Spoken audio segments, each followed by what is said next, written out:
we go. Welcome to SDRs on Mars. We are on episode 13 this week, and I'm here with Soham Mehta and Julie Laforge from Noibu. This is our first tandem episode, so it'll be a little bit of an interesting format, but I'm sure we're going to roll with it. So I don't want to introduce you guys too much, so tell me a little bit about what you guys do with Noibu. So I'll go first. I'm Julie Laforge, and I'm an SDR with Noibu Technologies. And Soham, you are? Yeah, my name is Soham. Also an SDR with Noibu Technologies. And essentially, our role is to start the conversation with businesses to start helping them recover lost revenue. And we bridge the gap between the technical and business side of companies. Cool. 100%. So whereabouts, like Noibu, is that headquartered in Ottawa? Correct. Okay, Yeah. and whereabouts are you guys working out of? I am, if you know the Ottawa area, I'm in beautiful little Italy. So I'm right down the street from Dow's Lake. And Nice. Soham, you are? I'm in the beautiful suburbs of Center Point. Okay. Working from my office / bedroom / many things. Also working out of the bedroom style today. Well, Yeah.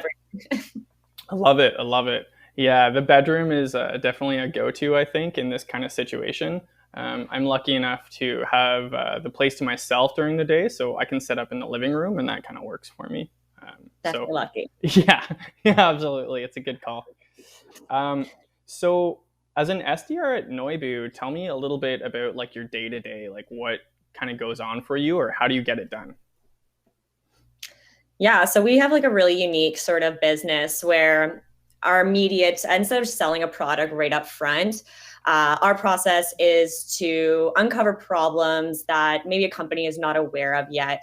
And we have like an in-house QA team that manually uncovers these errors that they suspect are impacting conversion. When they come across those, they reach out to us, and then our job is to reach out to the best person to start that conversation, as I mentioned, to start helping them recover that lost revenue. Exactly. So pretty much Julie had it spot on there. We start off the conversation to help people recover lost revenue, and finding checkout errors is pretty much our bread and butter. Beauty. And how do you find you can start those conversations? Is it just like cold calling is typically what's going to do it for you? Is it like kind of a mix of, social and all the things? Like, how do you do it? So I would say our primary tool is going to be email. And then obviously phone calls, LinkedIn, pretty much any way we're able to connect with important people is the method we use. And then also adding on to that, I think spending time doing our research to who is the best person to reach out to. I think doing your research on LinkedIn, does your job entail, and who would be the best person to speak to is kind of consistent to our day flow. Beauty. I love it. So my next question was actually, sort of to elaborate a little bit on your discovery process, but you've already kind of started telling me about how that works a little bit. So I'm actually going to fast forward just a piece here. What are some of the objections that you might run into in terms of, talking to your prospects? But actually, I should even back up from here. What is Noibu's core service? What does Noibu offer? So essentially what it is it's a data-driven solution where we're able to detect errors. We prioritize them based on impact to revenue, and then giving the information for that resolution. So that's where you'll see that bridge between the technical side and the business side. How much are these errors costing us, and what do I need to know to get those resolved? So that's kind of like the value. Exactly. So I would say dev teams love us because we provide them we provide them a roadmap to a solution through replications of checkout errors. And then business-minded folks, so CROs, CFOs, CEOs, e-commerce directors, they like us because we're providing them real-time data as well as kind of like a breakdown of where their revenue is being lost and what we're doing to recapture that revenue. And that's kind of unique in the sense of what we do as a company. Yeah, that does sound unique, and so I'm sure you also run into some unique objections. Can you shed some light on what that looks like? Yeah. So I'll take the first one, which is probably one of my favorite ones. Can you show me the error ahead of time? So Right. there's quite a few responses we get that are in line with that. Julie, what's your favorite? Yeah, no, definitely the what's the error, or another favorite, unsubscribe. They think that it's just some sort of automated, we're just sending these out willy-dilly to all kinds of people, but we are doing our research and we have like a world-class quality assurance team that they do all the research. They have all the most amount of data that they need on these errors that we most commonly see impacting conversion. So being able to like even have that in our back pocket, we're very confident that when we reach out to people, when we get these objections, they're quite easy to handle. I think people do their due diligence of like, they're skeptical because it's like, why is this company reaching out to us? But we do our research and we have, like, as I said, an amazing quality assurance team that does detailed research into finding these errors. So when they come to us to reach out to them, we're very confident with handling these sort of objections. Cool. That is a sort of a unique process. So the QA team can sort of, give you some insights or leads into customers that you might want to be reaching out to. Is that sort of the dynamic there? It's more of, hey, there is an error on X website. You need to find the best person to speak to so we can bring this to their attention so we can start helping them resolve this as soon as possible so they're not affecting their conversion any more than they already have, and we can help them start that recovery to revenue. Right. That makes sense. Cool. I like it. Okay. Personally, in your own, day-to-day of being an SDR and going through that grind, what do you find is like a very useful sales tool for you? Usually the question is, are we talking about like a technology tool? I like to leave it broad. Tools can be different things for different people. Yeah, definitely. I mean, like we use all the tools available to us. So like LinkedIn Sales Navigator, Apollo, pretty much like prospecting tools.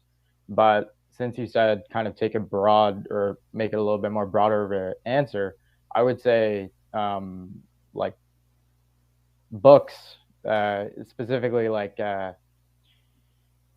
bridging the gap between technology and sales. Books in that kind of domain definitely help like increase your understanding of who you're talking to. And I think the bigger the company grows, the more important it's going to be for us to really understand who we're helping.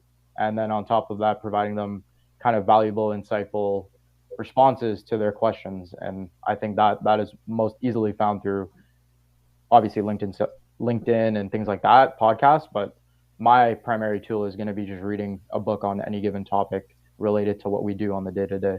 I love it. Yeah, if I can add to that too, as far as, like a broad sense, I believe using your peers, your coworkers, like they are more like, not calling them tools, but referring to them as just like ways to find. I think there's so much information that people gather along the way and kind of discovering where they have this information that maybe you don't have. So for an example, like I have to stay organized. I need my organization to be at a peak to be the top performer. And I find Excel, having a proper Excel sheet put together, but Excel's so many things you can do with it. So one of our colleagues, Connor, he is great at putting together Excel sheets, and he's constantly showing me how to stay on top and how to learn from them. So I think even just like your resources of who you work with or who you know, and having those like-minded people who have these different paths and journeys in their careers in life, that they've collected maybe this information that you might not have. So kind of resourcing and relying on them and collaborating together to find out what missing pieces we don't know and learn together and teach one another.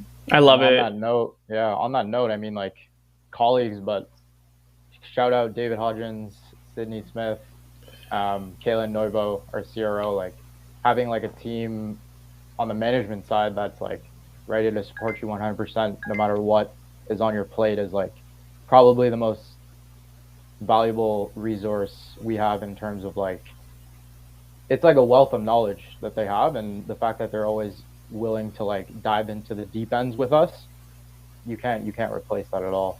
And to also have that like extra reassurance of like you're doing great, like keep it up, and just constantly encouraging you, because I think in sales, you're going to have those good days and those bad days and those doubts. And you're like, am I on the right path? Am I doing the right thing? And to have someone who you very much trust and that you've seen have a successful career that are like, no, you're doing great. You're on the right path. Keep it going. Exactly. It's nice to have that in your back pocket as well.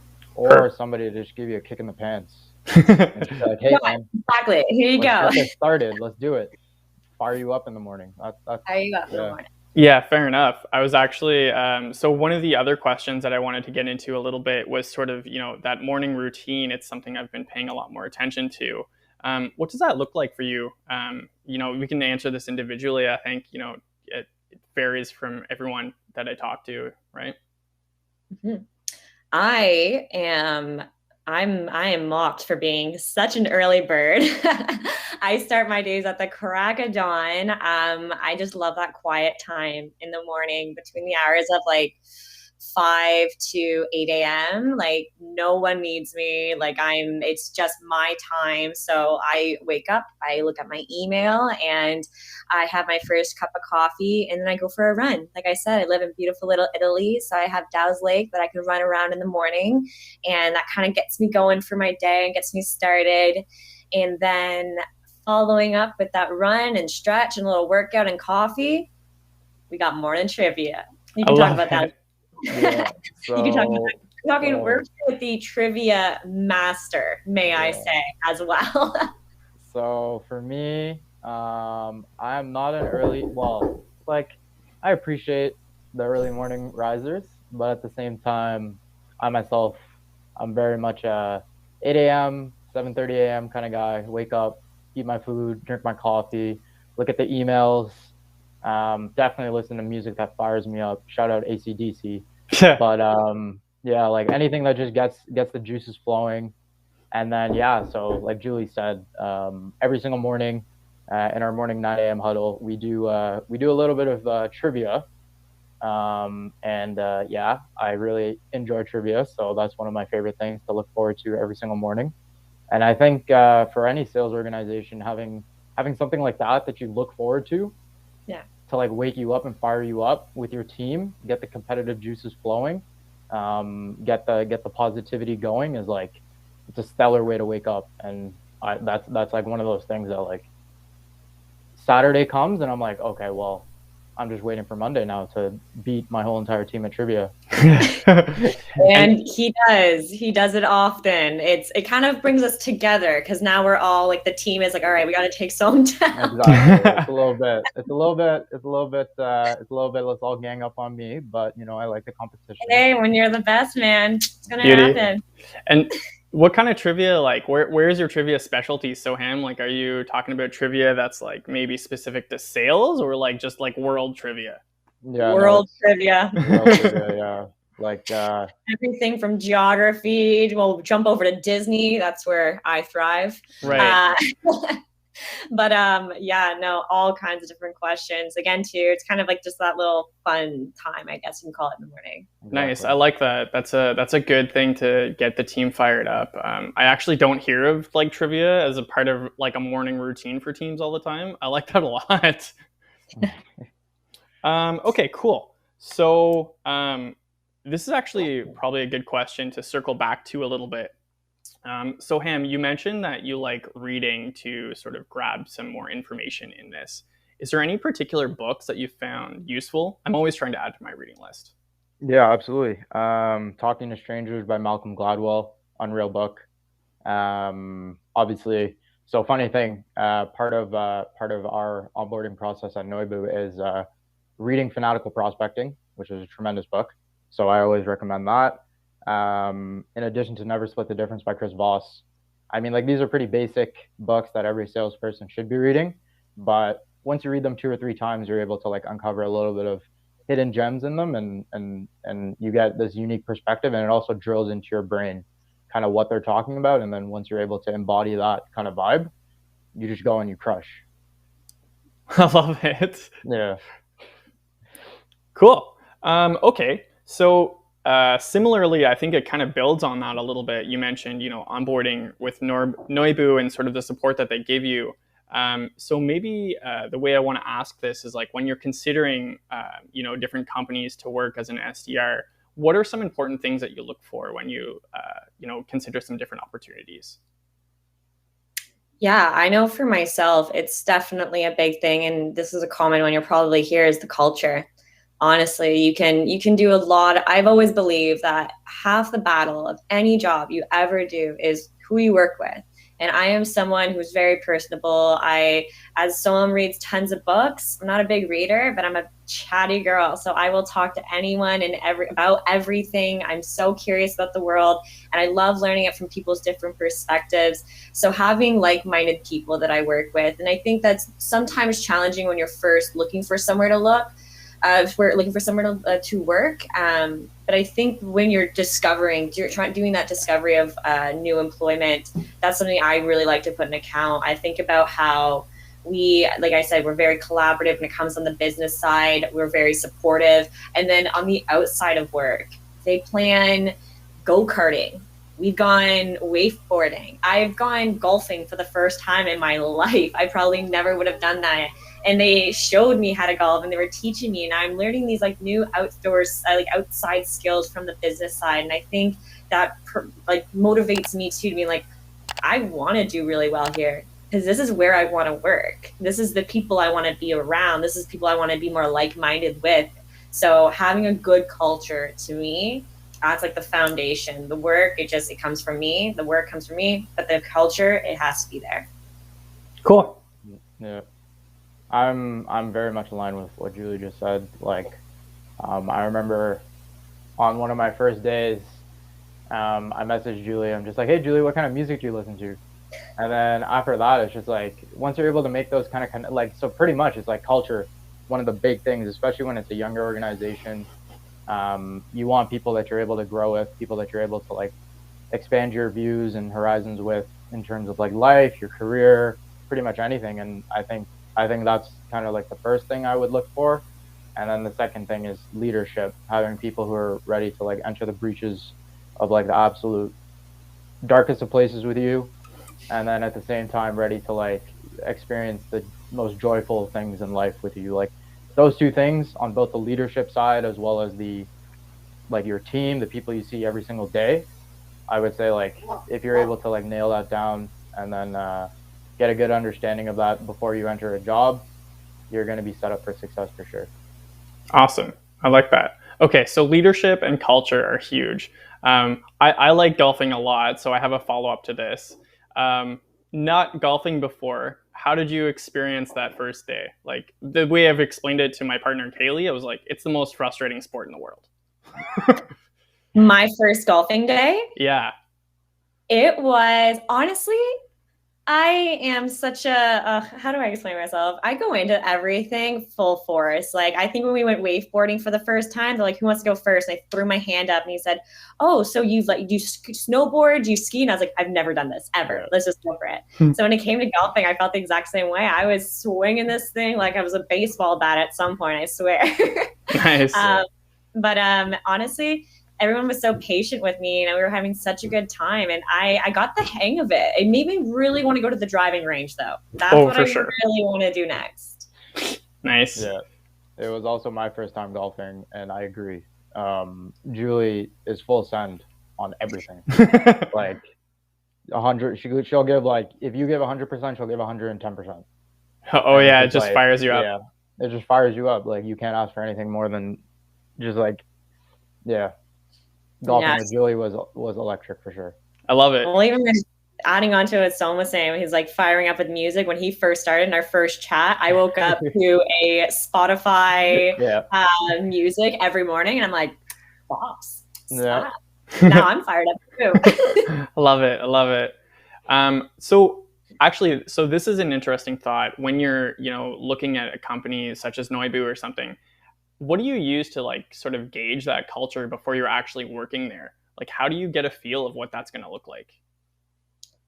So if honestly, I think because you want to find places that you're like-minded, when you go into an interview or when you start speaking to someone there, be so authentically yourself, 100% yourself, and be your best self. I think about my first interview. I was sitting in front of a window because it was the best lighting. I had the best outfit on. I made sure I did my research. I had questions ready. And I was just so, and like, I have a unique personality from time to time. And I projected that as much as I could. I was like, this is who I am. This is what I'm about. And if they vibe with that and they're just like, this is who we want here, as long as you are so yourself, completely unapologetically, that's where I think you'll find where you want to be. Exactly. And building on that, what I like to do is find somebody at that company who is in the role you're in and book time in their calendar. Just be like, hey, I just had an interview with your manager. I'm looking to understand from your perspective what it is you do, number one, and then number two, like, what's it like working at Noibu? And then you're gonna get a little bit more unfiltered of a response. And I think that is a really good tool for newer SDRs or people looking to get into the field. Like SDRs book time with people for a living. So if you can do that with somebody and you're not even employed at that company yet, and then on top of that, if that gets back to their manager, it's a good look. Definitely a good look. Yeah, for sure. I can see how that's a good strategy. I like that. So similarly, on the leadership note, like how do you get a feel for what that leadership team looks like during that process? Well, I think that a lot of us come from different paths. Like I know that Soham comes from net to phone, and I come from like the service industry. And I think you come across more of what you might not like in leadership. And I think you kind of backtrack from that, finding what you don't like from maybe past employers or past managers, whatever it may be, and kind of just recognizing maybe I want more guidance. Maybe I need someone who coaches me more. Maybe I don't want someone yelling at me in the hallway or whatever it may be. It's as crazy as it can be. I think just kind of working backwards of figuring out what have I already dealt with and what did I really not like? And then try to find the kind of counter of that. So I know I was really looking for some coachability. I was really looking for someone to give me some guidance as well, like learning into a new role that I'd never done before. So that's what I was, and I think transparency. I was very transparent. I was like, this is what I want from you. I don't think there's anything wrong with going to a company and then saying, this is why you should hire me, but this is what I want from the company. So I think going in with that mindset of deciding what you want before applying, so you can decide if they have that there as well, and ask. Yeah, Julie nailed it right there. It's like there's nothing wrong with just telling them what you want and then seeing how they react to it. Yep. And then pretty much with that, you're gonna get a good gauge of number one, or like, are they open-minded? Are they willing to hear you out, or are they kind of stuck in their ways? And I think young people like us, and especially like driven people like Julie and I and Jeremy, you want to enter an interview and you want to get that gauge and see like where is their receptiveness towards like what you're putting down, and are they picking it up? And so yeah, like Julie said it perfectly, like just ask. That's a really good point, actually. Unfortunately, I don't see enough people show up for an interview or that conversation and be completely transparent. And I mean, it also comes from a place of like, you don't feel like you need to win the interview. You can kind of explain what you're looking for as well. I love it. Exactly. Awesome. Okay, so we kind of hit a couple of these here already because I was playing with the order a little bit.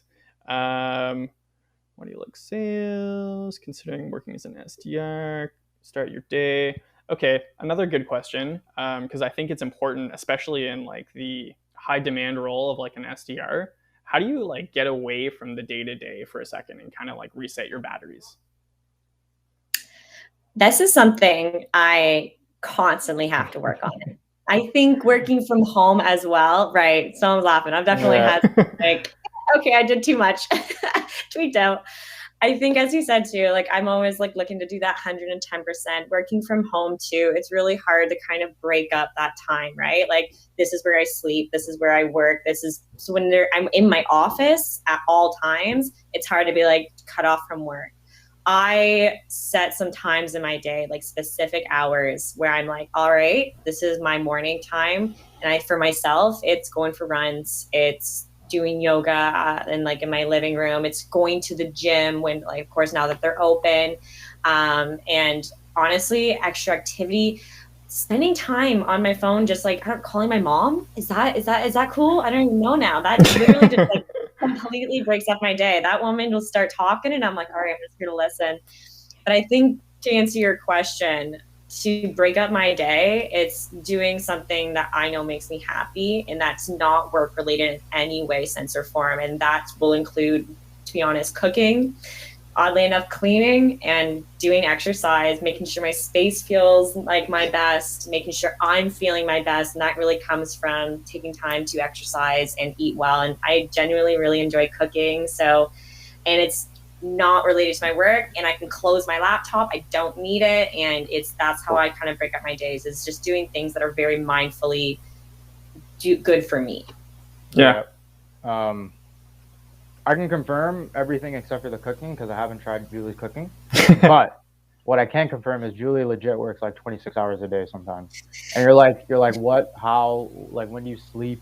And she's just like, oh, like I just sleep with my laptop right beside me, and if something happens, then I'm right on the ball. And I'm like, Julie, the laptop's the big spoon. I'm the little spoon. Exactly. Like Julie does some next level stuff when it comes to like making sure the job gets done. But for me, I have a pretty good routine. It's pretty much like work from 7 or 7:30 or 8 till around 5.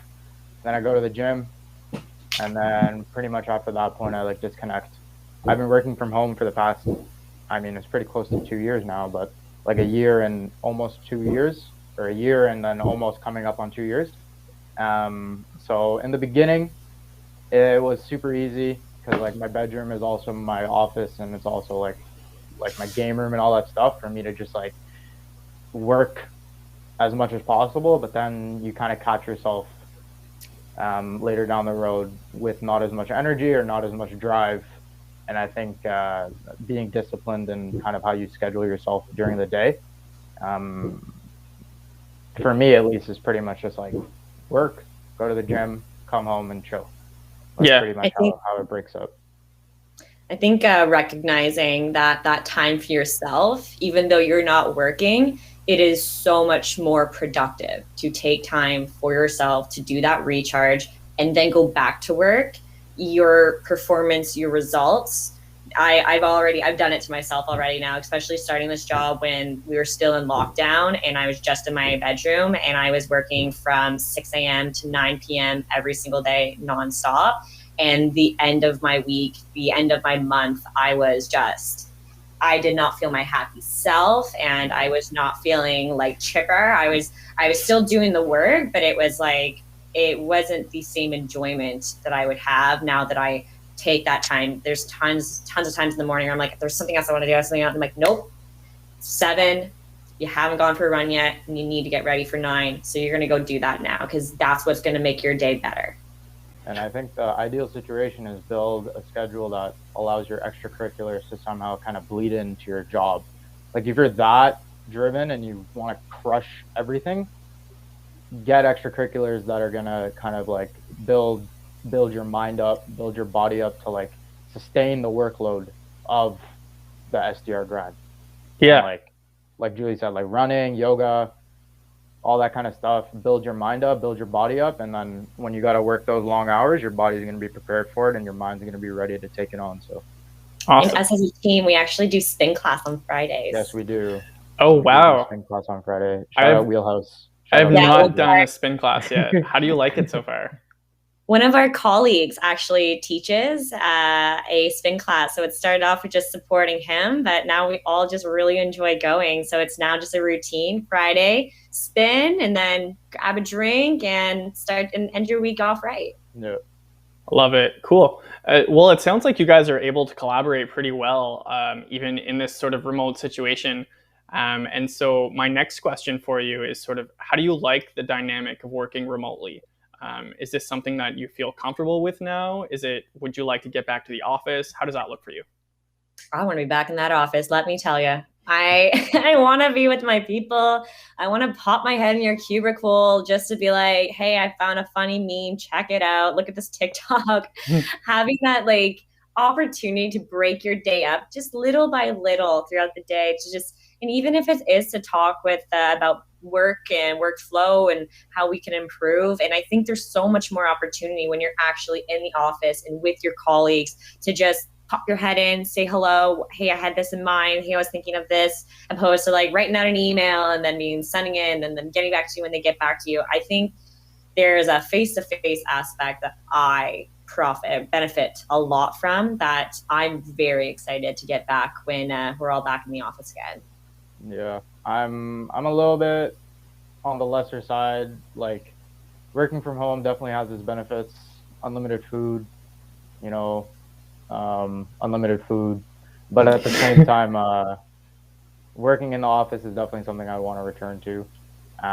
Because like Julie said, it's like you have a lot more opportunity to get FaceTime with other people, and then you build like more of a connection with people rather than just like solely being virtually connected. So, and I think you can have FaceTime with maybe people you don't work with very often. Like I think about there's just a few colleagues that like we interact, but it's very much we don't really need to have like there's no social aspect to it. Essentially, like I don't know what most of them did on the weekend. I don't know if they got dinner. I'm curious. Did you go like zip lining? Where did you go zip lining? Like, oh, you went to try a new dinner place. Like, how was it? Like, I think there's people that I don't get to speak to, and I like making new friends. So I just had an opportunity to talk to them more. It's like you're sitting across from, like, we're in sales, but let's say we were sitting across from somebody on our dev team or operations team or whatever it is, and they come in with like a really smelly, good looking food, like like some sort of like Thai curry or something like that. You can't experience that working from home. That's like a conversation starter that only happens in the office, or they're wearing like a really nice jacket, or they're wearing some nice shoes or something. Like it's those kind of It's those kind of things that I would say I miss the most about working in an office. Right. I wasn't sure where you were going there for a second. You were like, they come in with a really smelly. It was like, yeah. See, I could have went either way. I could have said, yeah, I don't want to, but I tried to be positive about it. You know. I love it.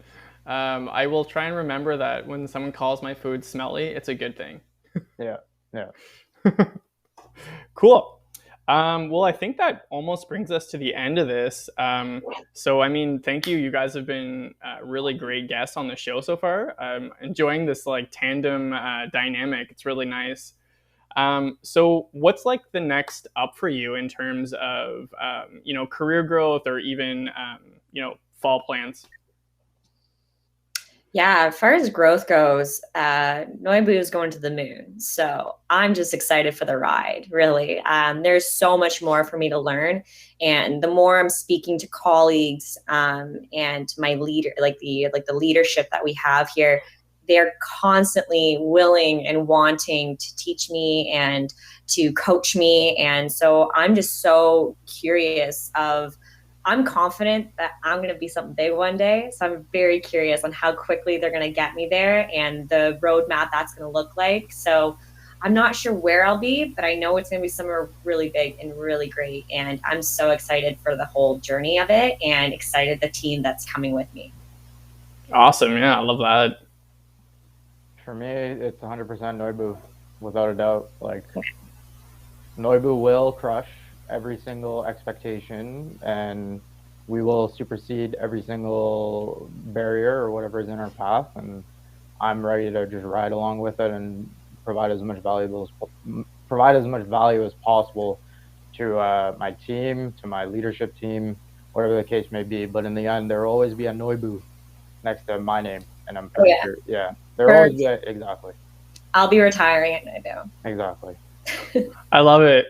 One of the things that I'm enjoying about this tandem episode is like I can really feel the confidence that you guys both have working at Noibu and loving, this sort of role. I don't always get to experience that, I think, with one-on-ones. So this is really cool. Thank you. You're welcome. Awesome. Thank you, Jeremy, for having us. Yeah, absolutely. Cool. Well, crush the rest of your day being an SDR, and I will let you guys go. Have a wonderful day, Jeremy. Thanks again. Bye, guys. Awesome. Bye. See you later.